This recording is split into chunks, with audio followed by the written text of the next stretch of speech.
Laymen's evangelical fellowship స్థాపకులు దానియేలు గారు 1960వ సంవత్సరం సెప్టెంబర్ 25వ తేదీన చేసిన ప్రసంగము 46వ కీర్తన 4-5 వచనాలు.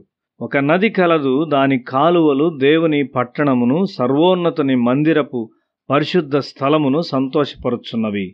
దేవుడు ఆ పట్టణములో ఉన్నాడు, దానికి చలనము లేదు. అరుణోదయమున దేవుడు దానికి సహాయము చేయుచున్నాడు.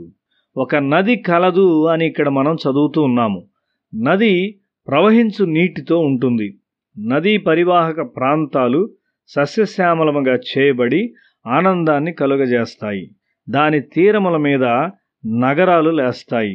జీవితమునకు నీరు అత్యవసరము కాబట్టి ఆ నగరములలో నివసించు ప్రజలు సమృద్ధి అయిన నీటిని నది ఇచ్చుట వలన సంతోషముగా ఉంటారు. ఆ నీరు పరిశుభ్రమైన నీరైతే అది ఇంకా ఒక గొప్ప దీవెన. అయితే ఇక్కడ దేవుని నగరం యొక్క ప్రజలను సంతోషపరచు మరి ఒక నదిని గూర్చి బైబిల్ చెప్తూ ఉంది. దాదాపు 8 లేక 9 సంవత్సరాల క్రిందట మద్రాసు నగరంలో తీవ్రమైన నీటి కొరత వచ్చింది. ఆ వేసవి కాలంలో మద్రాసులో మే మాసంలో రిట్రీట్ జరుపుమని ప్రభువు చెప్పాడు. నీటి కొరతను బట్టి ప్రజలు ఆ వేసవి కాలంలో నగరాన్ని విడిచి వెళ్తూ ఉండేవారు. మద్రాసులో మన రిట్రీటు శుక్రవారం నాడు ప్రారంభమైంది. తరువాత రోజు శనివారం. ఆ సాయంత్రము ఉపవాస ప్రార్థనకు మేము సమావేశమయ్యాము.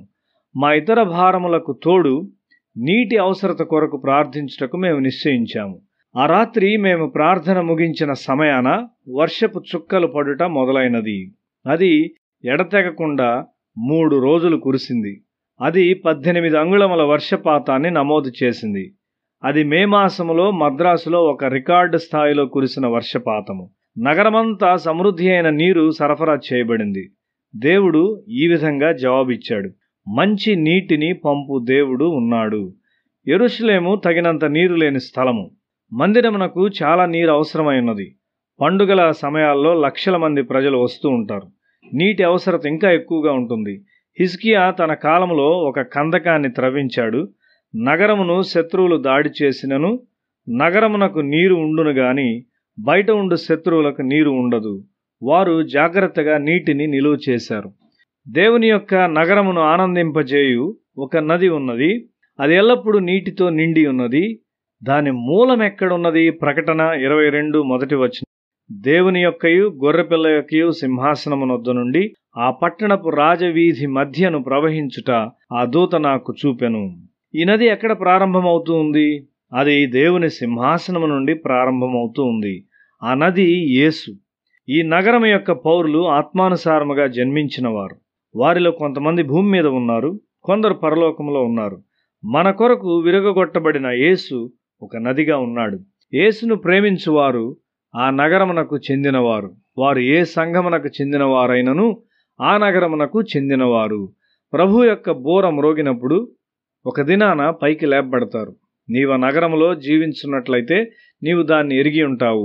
అది ఒక పరిశుద్ధ నగరము. ఆ నగరమునకు చెందిన మిమ్మును అది సంతోషముగా చేయును. రాజు నీలో పరిశుద్ధతను గూర్చిన ఆనందాన్ని కోరుతూ ఉన్నాడు.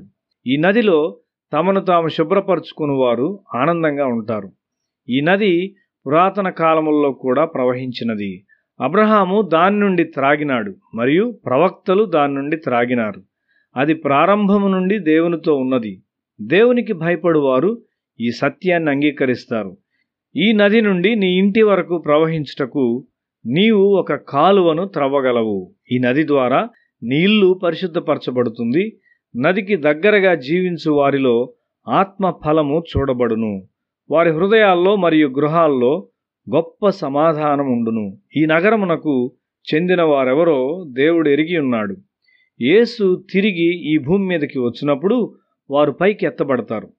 ఈ నది నేడు ప్రవహిస్తూ ఉన్నది. నీవు ప్రతిసారి యేసు నామమును గూర్చి ఆలోచించినప్పుడు అది నిన్ను చేరును.